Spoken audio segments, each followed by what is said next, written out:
You know, in today's modern age of walleye fishing with 400 horsepower motors, multiple GPS units, planer boards, everything that we need, forward-facing sonar, everything we think we need for walleye fishing, sometimes it's just good to go back to simple basics. Grab yourself a couple dozen crawlers, tie up a few crawler harnesses, some hooks, some lines, some beads, some blades, and just go out to your favorite walleye water and pull spinners to catch walleye. You know, crawler harnesses or spinners have probably caught more walleye than any other technique combined over the years. They've won a lot of money on tournaments, and it's effective no matter where you fish. So that's what we're going to talk about today. We're going to talk about some harness basics to get you dialed into how to catch more fish and get started fishing crawler harnesses for walleye. Well, if you want to talk about simple, I think a crawler harness, other than a jig, I think crawler harnesses are probably the simplest thing we're going to have on our walleye boat. So let's talk a little bit about the parts of a crawler harness. First of all, obviously we need some line, and I like fluorocarbon line. I like 20 to 25 pound test fluorocarbon. I use Sunline Super Fluoro. It's got a little bit of stretch in it, but it's very stiff. That's important. You want that crawler harness to hang stiff. And it's got a great amount of abrasion resistance. So as that blade spins around over the days, you're not going to wear your line out and have a spot that's going to give you a problem, maybe lose a fish. So I like 20 or 25 pound fluorocarbon fishing line. You've got a couple hooks on the back, single hooks or double hooks. We'll talk about hooks in a minute. You add on a few beads to add some color, some spacing, some contrast. You put on a clevis to make a blade spin. You got different sizes, shapes, and colors of blades. You get all that together. And at the far end, you tie on a good quality ball bearing swivel, and you've got yourself a crawler harness. So that's all a harness is. Some line, some hooks, some beads, a blade tied on a clevis, a good quality ball bearing swivel, and you've got a crawler harness to get out and catch some walleye. All right, let's go on. Let's talk more about details about the hooks you need when you're putting together a crawler harness. Well, crawler harnesses, again, are pretty simple, and obviously we're going to need some hooks to stick in the mouth of the fish that we're going to catch. So let's talk a little bit about crawler harness hooks. There are two types of hooks that you're going to want to have in your boat. The first one is going to be what's called an octopus hook, a single hook. Some people call it a steelhead hook, but it's a single hook with an upturned eye. So there's the shank, and the eye actually turns up. That's important for snelling it on for tying a crawler harness. I like to use size 4, size 2. If I'm getting on the big wire, the Great Lakes, I may go to a size 1, sometimes even a 1/0 if the fish are really, really big. But I stay around that size 2, size 1 for open water, size 2, size 4 if I'm fishing close to cover. I would tell you day in and day out, you can't beat a size 2 upturned eye octopus hook. They're fantastic. Now, I like red hooks. I use a red hook most of the time, especially on the forward hook of my harness, but I also carry them black, and I also carry them in just regular bronze. Sometimes that makes a difference. Most of my harnesses, though, are tied with a red hook. The other hook you're going to want to have is make sure that you've got a good quality round bend treble. I use Gamakatsus. I think those are the best. I use a good quality round bend treble in size 10 and size 8. My open water harnesses have treble hooks on the back. I think they hook and hold big fish a little bit better than single hooks do. So I like that treble hook on the back. But those are the only two hooks you're going to need. Size 8, size 10, good quality round bend treble hooks. And then you're going to want a size 2, size 4, size 1, and maybe even a 1/0. But stick around size 1, size 2. Single hook in red or bronze with an upturned eye and octopus hook. That's all you're going to need for hook options for tying a crawler harness, okay? All right, let's talk a little bit about beads, why they're important, and why you need different colors. Okay, let's talk about beads on our crawler harness, and these are beads. I use mostly plastic beads. I do have some metallic beads that are actually metal, but most of the time I use plastic beads. Now, I like a lot of different colors of beads. I like playing with color combinations when I'm tying my crawler harnesses. I carry about 50, 60 colors of beads. Some are round, some are faceted. Again, I like opaque beads that you can see through. I like solid beads that you can't see through. I like metallic beads that have a little bit of metallic shine on them. I just carry a lot of different beads. I just think, number one, they're cheap. Number two, it's fun to kind of just play with color combination. But why do we need beads? What do beads do? So beads do a couple things. First thing they do, and I think most importantly, is they add space between your blade and your hook. You want to make sure you've got enough beads that your blade does not cover the hook, the front hook of your harness. That's important. You want that blade to spin and not cover that front hook, so we need some beads to do that. The other thing that beads do is they create color. They imitate bait fish. They create a little bit of different flash. So as I change colors of beads, as this blade is spinning around, depending on what color bead is on there, I'm going to get a different flash. That flash is going to look different with a red bead than it is a blue bead. So I'm creating a little different flash pattern and a little different color pattern for the fish to see. It's creating bulk, creating size, creating space, and creating a little bit of color. Now, I like 6mm beads. Those are my favorite. 4mm beads are a little too small unless you're fishing for really small fish. 8mm beads are too big. They create too much water resistance. So 6mm beads are the perfect size. And I would tell you most harnesses, most single blade harnesses, unless you're using big willow leaf blades, for most of your fishing, you're going to want to put 7 to 8 beads on there. That seems to be about the perfect number to create a good body, a good profile, and create enough space to keep your blade from covering the hook of your front hook on your harness. Okay? All right, so that's beads. We'll talk about patterns of beads in the blog that is with this video. Check that out. I'll talk to you about some of my favorite bead patterns down there in the blog. But let's go on and talk about how do we put a blade on a harness and get it to spin. Let's talk about clevises. Okay, so one of the parts of the harness is a clevis, and that is that piece right there that actually holds our blade onto our line. Very, very important piece of this because obviously we want our blade to spin and we need a clevis to do that. Now, originally, those of you who are my age or maybe a touch younger, you remember that clevises were metal. And once you put a blade on a harness, that was it. So a clevis came in a horseshoe shape. It was a piece of metal folded over, created a horseshoe shape. You'd put your line through one end, you'd put your blade on, put your line through the other end, slide it on, and you could not change that blade unless you completely untied the harness and pulled it off and put a new blade on it. What you bought and what you had was what you had. So you were very careful that you bought different sizes, shapes, and colors of blades, but then you'd get a hot one, you only have one or two, and there was really no way to change your blades. Back in the late 70s, early 80s, a gentleman, I think in North Dakota, came up with a plastic clevis that's actually called a quick change clevis. So now the clevis is a molded piece of plastic. It has a body on it that your line goes through. Then the horseshoe part at the bottom is actually open a little bit, so you can actually snap on and snap off different styles of blades. So now I've got a clevis. There's my clevis on here. But I can, because it's called a quick change clevis, I can snap in, snap out any blade size, shape, color that I want. So I can very easily fish a willow leaf blade. This is a perch color. If I want to do that, all of a sudden I go, man, I need a little more flash. I can take that off. I can grab a willow leaf blade, and I can simply snap on a willow leaf blade, and I've completely changed the flash, the vibration, the color, and the size of my spinner blade that easy. So I can tie a bunch of harnesses with this clevis, carry a bunch of blades, and I'm not just stuck, okay? So metal clevises are still important. You should still have a few in your box because they work really good at slow speed. So if you're pulling bottom bouncers really slow, below a mile an hour, you might want to tie harnesses with metal clevises. They just spin a little bit better. Once you get above 1.1, 1.2, definitely above 1.3, plastic clevises are great. Most of your open water fishing, you're going to be trolling faster than that. Plastic clevises are the way to go. I would tell you about 99% of the harnesses I fish are plastic. Occasionally, we get a really slow bite right on the bottom. We do switch to metal because they do spin a little bit easier, but just make sure you've got some clevises to actually put a blade on. I carry clevises in both black and white. Depending on what color pattern I'm tying, I may use a black or a white clevis. I really don't think it makes a difference. It just kind of aesthetically fits my eye sometimes to have a black or a white, okay? All right, so that's what we're talking about when we talk about clevises. Let's go on and talk about harness length because there's things you want to consider depending on where you're fishing.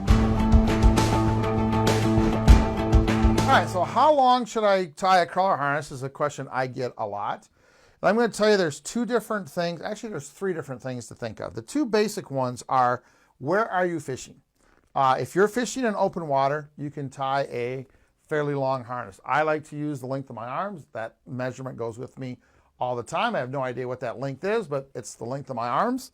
I like that. So now if I put on an inline weight, or I'm going to fish crawler harness behind a jet diver, right? I've got some room between my weight and my harness. It's back here. I've got some space.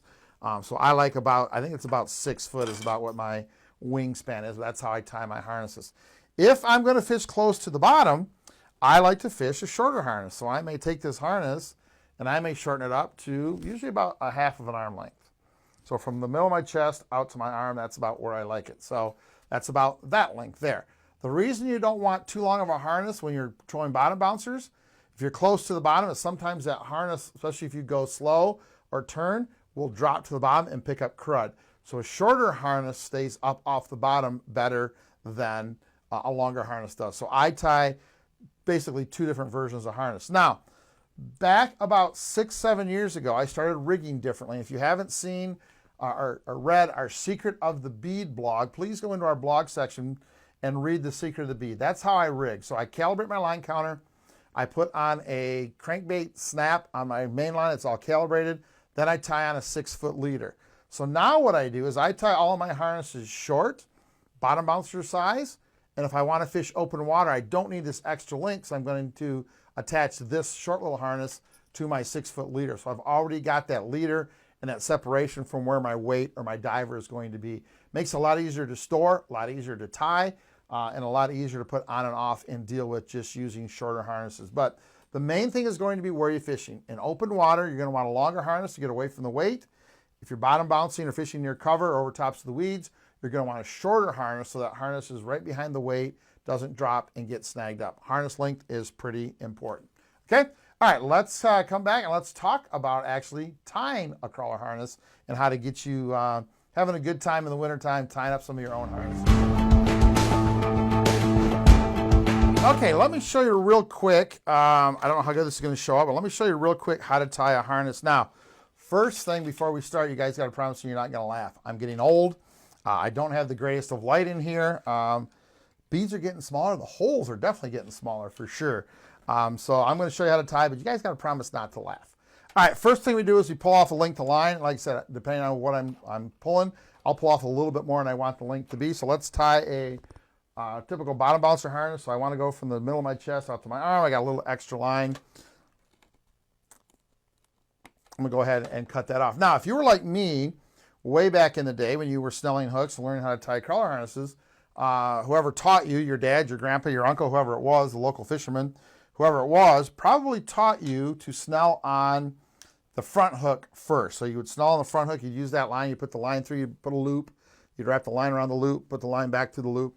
But what that does, that would put the front hook on first. Well, then you always had a different length of your second hook. Sometimes it'd be too short, sometimes it'd be too long. You'd try to get them right, and you'd have 10 harnesses, and they'd all be 10 different lengths between the hooks. I was taught not too long ago a really cool way to eliminate that and keep the distance between your hooks the same, and more importantly, it's really, really fast to do.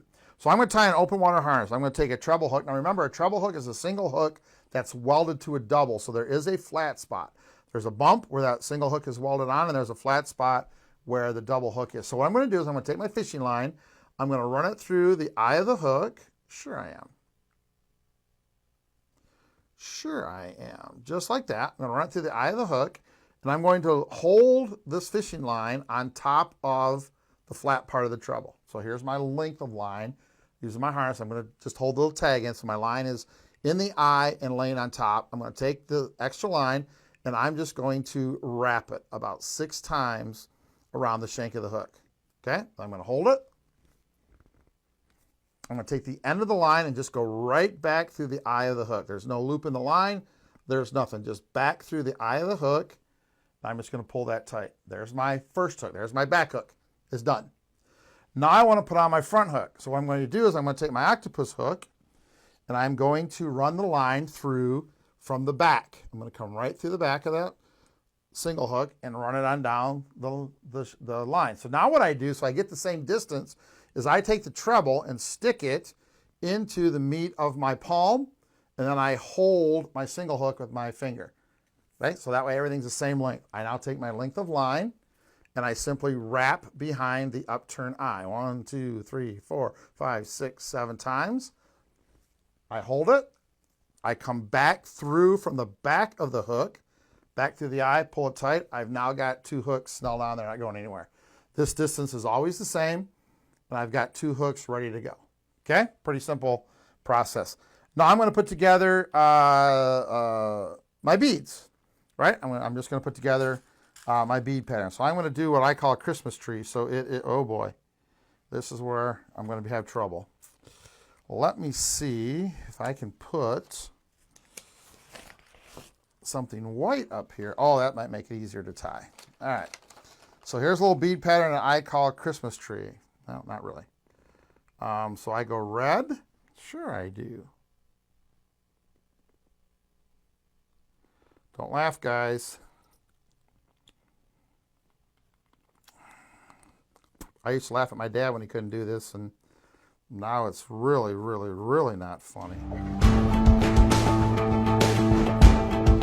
Okay, let's continue this without you having to watch me struggle. So I've strung some beads on here, and this is a pattern that I call Christmas tree. It's green, red, purple, gold, purple, red, green. So I always do my 4th bead or my middle bead is always something different. And then I always run my 3 bead pattern just the reverse. So green, red, purple, gold, purple, green, red. That's what we call Christmas tree. One of my favorite patterns. All right, so we got our beads on. So now we're going to put on our clevis. And we're going to slide that on. There we go. That was a little easier. And then at the end, very important, we're going to put on a high quality ball bearing swivel. I like to use either, I like Spro. Spro is my favorite. Spro or Sampo. Look at guys, use a good quality ball bearing swivel, because if you don't, what's going to happen is as this spinner blade spins on your spinner, it's going to create line twists. You want to use a good quality ball bearing swivel. They may cost you, $1.25, $1.50 a piece. That's okay. You're not going to lose any, right? So use a good high quality ball bearing swivel. I'm going to tie that on the end with a Palomar knot, which I like because it's easy to do and easy to see. I'm going to snug it up tight, and I've just tied myself a crawler harness. So there's my 2 hooks.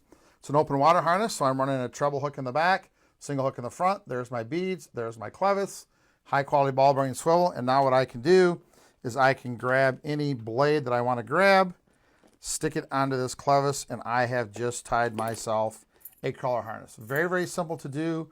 That snell process is a lot easier than the old way we used to do it.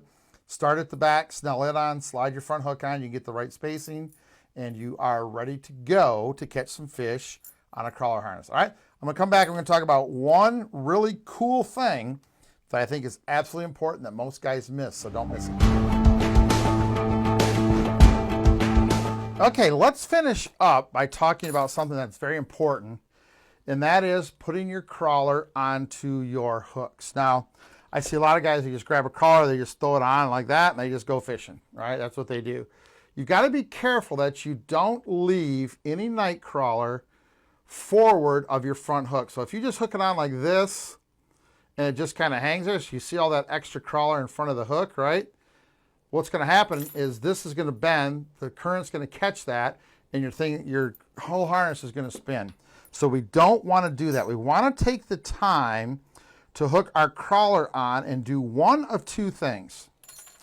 What I like to do is take my crawler, and the crawler has rings on it, right? Those little rings, and just find the first or second ring, and I just like to take that first or second ring and just barely put the front hook through. Notice how that crawler is hanging there on the hook, right? There's no crawler in front of that hook, right? It's just right there. So now that crawler can hang straight, and what's going to happen is it won't spin. The other thing you can do is actually take the time to go in the front nose of the crawler and slide it on like you would a piece of plastic for jig fishing and slide it up the shank of the front hook. The key is you don't want any of the crawler meat hanging in front of the first hook. That's important, okay, because it will spin. Take the time to put it on properly. Now, what do we do with this second hook? Well, I see a lot of guys, stretch it out, get it all the way tight, and put it in the back of the crawler. The problem with that is as that crawler starts to move, you're going to create a big loop in the middle. So if I take this second hook and I put it all the way back in my night crawler and I pull it tight, what's going to happen is that night crawler is going to not hang out straight. It's going to kind of do this, and you got a problem. Your hook is never right. Two options. The first option is my favorite. I like to hook my crawler on the front and then just lay it in the water. And then what happens, believe it or not, is as it goes through the water, the line wraps around the crawler and the crawler the hook goes back. It's straight. It's not hooked in the crawler, so it doesn't eliminate the crawler movement, but the crawler will sit right in between two of those trebles, right between 2 points. The water pressure will straighten it out, and it's perfect. If you want to hook it in your crawler, so maybe you're fishing 2 single hooks and you're in cover, or you want to hook it in your crawler, that's okay. Hook it right behind the sex band and make sure you've got a loop of line. So now as the crawler stretches out, that line can move and stretch out, and the crawler can actually stretch. You don't want to pull that second hook tight. So take a little bit of time to get the first hook right. Either just one or two rings with the front hook through it, so there's not a bunch of crawler in front of the hook, or slide the crawler on and thread it on. What you don't want to do is do this, right? Again, here's my hook.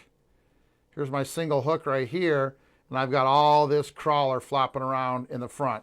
If you do that, you're going to have a problem with your harness. It's going to spin, and it's definitely not going to give you the best presentation. So take a little bit of time to hook your crawler on. That is a key point to crawler fishing, is getting that little slimy, dirty sucker on there properly. All right?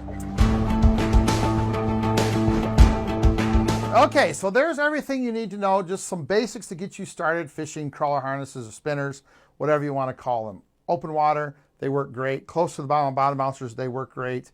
They work great over the weeds. They're just a great, easy, simple way to catch walleyes. We talked about the line you need. We talked about hooks, all the terminal tackle, how to tie a harness, everything you need to get ready for going walleye fishing. Now, probably, again, like we started in the intro, the easiest, fastest, simplest way to catch walleye is put together a crawler harness, put a crawler on it, find out where there's some fish, and fish it. It's very, very simple. You can get it down with any way you want to get it down, snap weights, inline weights, divers, it doesn't matter.